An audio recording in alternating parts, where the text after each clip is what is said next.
বাংলাদেশ বেতার, রাজশাহী। স্থানীয় সংবাদ পড়ছি মোহাম্মদ শহীদুল হক সোহেল। যমুনা নদীর বুকে নির্মিত দেশের বৃহৎ রেল সেতুতে শুরু হয়েছে ট্রায়াল ট্রেনের টেস্ট রান।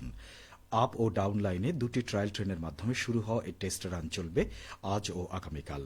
আজ সকালে একই সাথে সিরাজগঞ্জ প্রান্তে আপ ও টাঙ্গাইল প্রান্তে ডাউন লাইন থেকে টেস্ট রান শুরু হয়। বঙ্গবন্ধু রেল সেতুর প্রকল্প পরিচালক আবু ফাত্তাহ মোহাম্মদ মাসুদুর রহমান জানান, সড়ক সেতুর ৪০০ মিটার উজানে দেশের সর্ববৃহৎ রেল সেতু নির্মাণ কাজ শেষে ট্রায়াল ট্রেনের টেস্ট রান শুরু হয়েছে।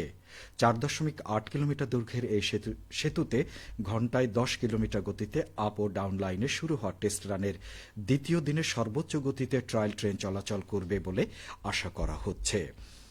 উল্লেখ্য, ১৬,৭৮০ কোটি টাকা ব্যয় ২০২০ সালের শেষে শুরু হওয়া রেল সেতুটিতে ২০২৫-এর জানুয়ারি থেকেই বাণিজ্যিকভাবে রেল চলাচলের প্রস্তুতি রয়েছে।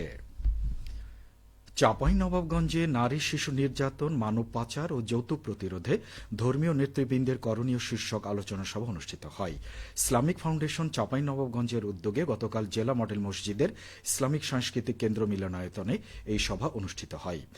অনুষ্ঠানে প্রধান অতিথির বক্তব্য রাখেন জেলা প্রশাসক আব্দুস সামাদ। এ সময় জেলা প্রশাসক বলেন, নারী শিশু নির্যাতন, যৌতুক ও মানব পাচার সামাজিক ব্যাধি। এসব প্রতিরোধে ইমাম ও আলিমগণ সমাজে গুরুত্বপূর্ণ ভূমিকা রাখতে পারে। আগামী ২৯ নভেম্বর থেকে নাটোর চিনিকলের আখ মাড়াই কার্যক্রম শুরু হতে যাচ্ছে।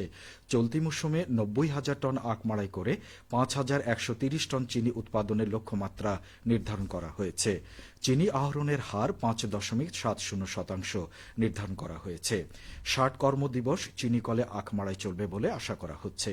চিনিকলের ব্যবস্থাপনা পরিচালক মোহাম্মদ ফরিদ হোসেন ভূঁইয়া চিনিকলে আখ সরবরাহের অনুরোধ জানিয়ে বলেন, চিনি উৎপাদনকে লাভজনক পর্যায়ে নিয়ে যেতে হবে।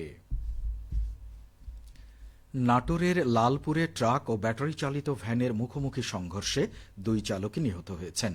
আজ পাবনা নাটোর মহাসড়কের কদিমচিনাল বাস স্ট্যান্ড এলাকায় এই দুর্ঘটনা ঘটে। সংঘর্ষে নিহত ভ্যান চালক নাটোরের বড়াইগ্রাম উপজেলার ধানাইদহ গ্রামের আলফু থান্দার এবং ট্রাক চালক মোস্তাকিন বাগেরহাট জেলার কোচো এলাকার বাসিন্দা বলে জানা গেছে। বনপাড়া হাইওয়ে থানা পুলিশের ওসি মোহাম্মদ ইসমাইল হোসেন জানান, নাটোর পাবনা মহাসড়কের কদিমচিনাল এলাকায় ব্যাটারি চালিত ভ্যান নিয়ে চালক কয়েন বাজারের দিকে যাচ্ছিলেন। ওই সময় পাবনা থেকে ছেড়ে আসা একটি ট্রাক নাটোর অভিমুখে যাচ্ছিল। এ সময় ট্রাকের সঙ্গে মুখোমুখি সংঘর্ষ হলে ঘটনাস্থলেই ভ্যান চালক নিহত হন। অন্যদিকে ট্রাক নিয়ন্ত্রণ হারিয়ে গাছের সঙ্গে ধাক্কা লাগলে ট্রাক ড্রাইভার গুরুতর আহত হয়। পরে ট্রাকে আটকে থাকা ড্রাইভারকে বনপাড়া ফায়ার সার্ভিসের টিম উদ্ধার করে বনপাড়া পাটোয়ারি জেনারেল হাসপাতালে ভর্তি করলে সেখানে চিকিৎসাধীন অবস্থায় তার মৃত্যু হয়। কৃষি সমৃদ্ধি এই প্রতিপাদ্য নিয়ে নওগাঁর পত্নীতলায় আমন ধানের নমুনা শস্য কর্তন শুরু হয়েছে। গতকাল উপজেলা কৃষি অফিসের আয়োজনে মধুইল মাঠে স্থানীয় কৃষক নাজমুল হোসেনের জমিতে B95 জাতের ধানের শস্য কর্তন করা হয়। বিঘায় ফলন পাওয়া যায় ২১ মণ।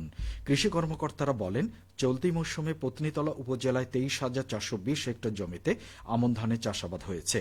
উৎপাদন আশা করা হচ্ছে ৮১,৫০১ মেট্রিক টন। চাষিরা চলতি মৌসুমে স্বর্ণা, বৃধান ৩৪, বৃধান ৫১, ৫২ এবং ৪৯, এছাড়াও চিনি আতপ জাতের ধান চাষ করেছেন।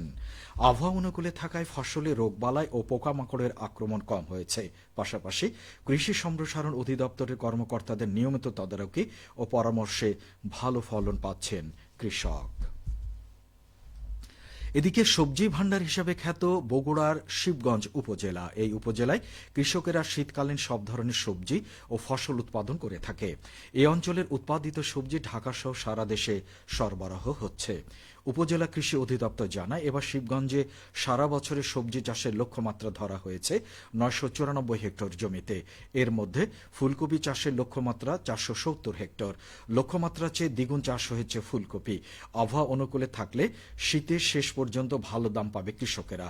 কৃষকদের সবজি চাষে উন্নত প্রযুক্তি ব্যবহার সম্পর্কে কৃষি অধিদপ্তরের প্রশিক্ষণ সহায়তা ও নিয়মিত মনিটরিংয়ের ফলে সবজি চাষে আধুনিক পদ্ধতির ব্যবহার বেড়েছে।